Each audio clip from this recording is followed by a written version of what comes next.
What's up guys, welcome to another video. What we're going to be doing today is reading the not the patch notes, that's a lie, it's not Monday, it's not patch notes day, but Jagex have put a news post on about the Wilderness Reborn and Daughter of Chaos, basically the rework of the Wilderness. So loads of information on that in here in this post as you can see, so we're going to read through that, talk about it and see what we can expect. It's quite long, so bear with, and you can probably just minimize this if you want to, as it is just going to be me reading through it. There's nothing else in here, just my thoughts, reading through it so you guys know what's going on in the game, as we tend to do. And yeah, if you enjoy, leave a like, subscribe to the channel if you are new, and let's go. So the Wilderness Reborn.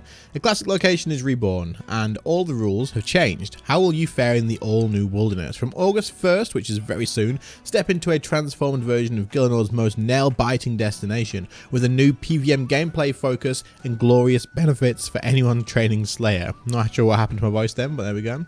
We've also refreshed the area with brand new visuals, but don't get too cozy. The Wilderness remains as dangerous as ever thanks to new enemies and hazards, plus a threat-based system, PvM system, where the... What?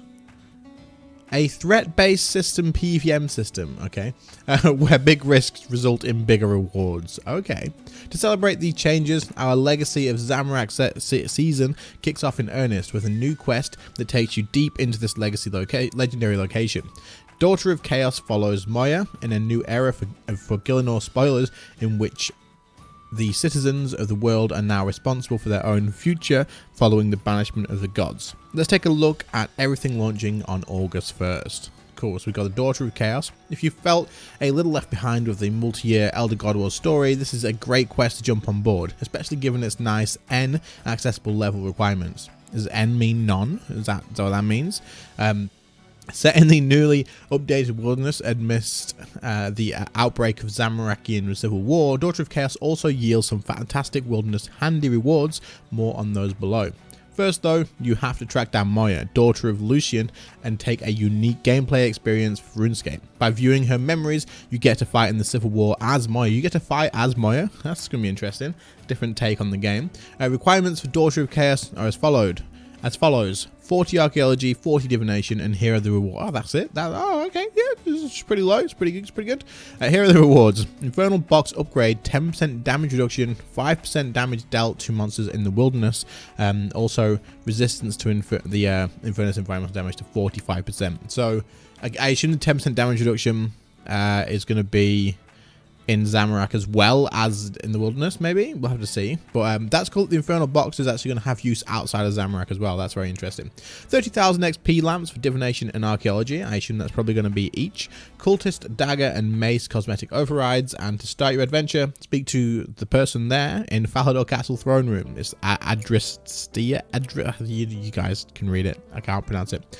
Graphical and gameplay updates. The Wilderness is transforming from a PvP war zone to a high-risk, high-reward PvM area. Our goal is for the Wilderness to be the most rewarding way to train Slayer, with the best enemy density and rewards from the skill. Don't worry though, we're extremely keen to retain that sense of dread we know you love. The Wilderness ain't getting any friendlier. New dangers. Following the conclusion of your battle with Zamorak, the Wilderness has become an increasingly dangerous place. Remember that feeling of seeing a PKer come onto your vicinity? The PvPers may be gone, but the Wilderness will still command your attention. Enemies are becoming even tougher, and they're able to attack you together in multi-way combat. Demons now prowl the area too, ghastly remains of Zamorak's invasion. If all that wasn't enough, the Wilderness Volcano now spews deadly projectiles that are magically drawn towards you. If you don't pay attention and pray against the type of damage the projectile delivers, it'll take a chunk out of your health. So you gotta actually pay attention to what's going on. You're gonna get smacked by some rocks that are gonna deal the actual type damage as well. So that's pretty interesting. And obviously PvP is gonna be optional, which is good, by the way. In my opinion, this should stop lures. Basically, people should not be getting lured in the Wilderness now, unless if someone says to you, "Can you put your PvP enabled?" and you still fall for it, then I can't get in your corner anymore. Like, I just can't. Don't turn your PvP on, for God's sake. Talking of random events, you may at any given time find yourself ambushed by enemies. These nasties spawn right on top of you and go straight on the attack. So don't think about AFKing or you might be paying death a visit. These are just basic dangers of the Wilderness, of course. Things really escalate with the threat system. Let's get into it. So this is good. They're not going to make it like an AFK zone again. It's not just like completely threat free. It sounds pretty good. The threat system. Our new design for the wilderness is all about risk or reward. As you spend more time in the wilderness completing activities or Slayer tasks, your threat level will rise. As your threat level rises, your risk of death increases because you will deal more damage and take more damage. Ambushes will occur more often with larger groups of enemies and more difficult monsters. The volcano will hit you harder and more often. You can easily reset your threat level by dying, teleporting, or hopping over the wilderness wall, but you'll be throwing away your streak bonuses. Is it worth it? Oh, that's actually really interesting. So the longer you're there, the better stuff is for you, but it's more risky. So, okay. Now, when you die, do you lose your stuff, or how's it going to work? Slayer risks versus rewards. With a new focus on risk or rewards, Slayer in the wilderness will be the best way to train the skill, provided you can handle the dangers it brings, of course. I'm so glad they've kept this. Completing wilderness Slayer tasks awards 15 Slayer points plus your threat level at time of completion. At your 10th task milestone, boost both your 15 Slayer points and threat level get a 5 times multiplier and 10 times at your 50th task milestone. Doing it the hard way will therefore really rack up those points. Uniquely to this area, you can also now earn Reaper points through Slayer. Completing Slayer tasks in the wilderness without dying, killing outside the wilderness, or skipping a task will reward 1 Reaper point. Okay, so if you don't get a single kill outside of the wilderness as well, then you will get 1 Reaper point, which adds up. 1 Reaper point will definitely add up. Additionally, Slayer mobs can now be found in their greatest density in the wilderness, and killing them here also grants you access to the wilderness drop table. Completing the wilderness Slayer task will earn you a wilderness Slayer chest containing anything from threat level reductions to death touch darts and Slayer bounty weapons like Annihilation. The full drop table can be found at the bottom of this article. That's freaking cool. That just sounds great. That sounds like Slayer is going to be a super fun skill to train, and I like it. Opt-in PvP. So what's the deal with PvP? Well, it can still be enabled. Simply talk to Vala at the border of the wilderness to get started.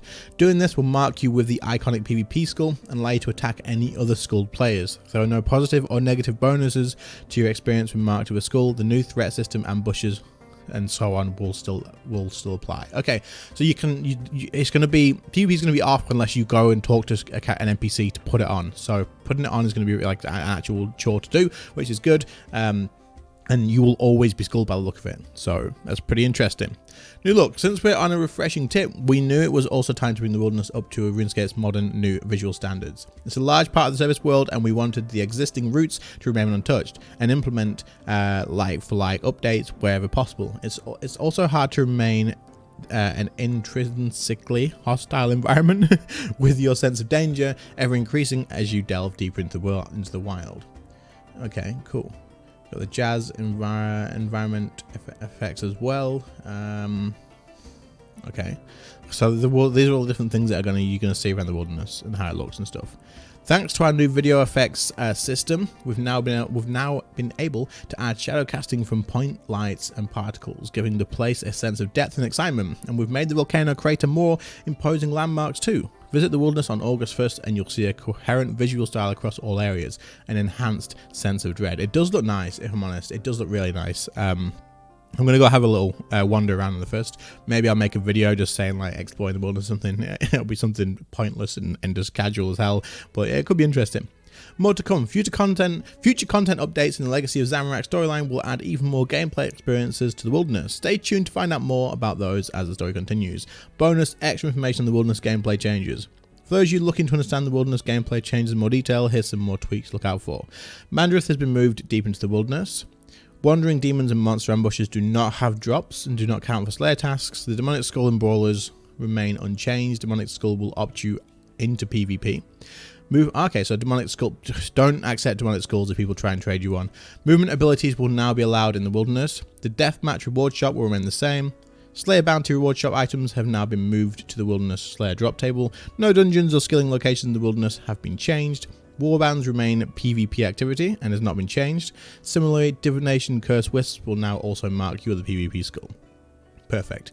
Wilderness Slayer drop table. So what I'm going to do is I'm going to link this bit in I'm going to link this page in the description. So if you guys want to come and check the Wilderness Slayer drop table, then it's all there for you. Or you can probably just pause the video as I scroll down now. So I'll just do like a little bit, I'll go slowly, and then you can pause that as you see fit to have a read through.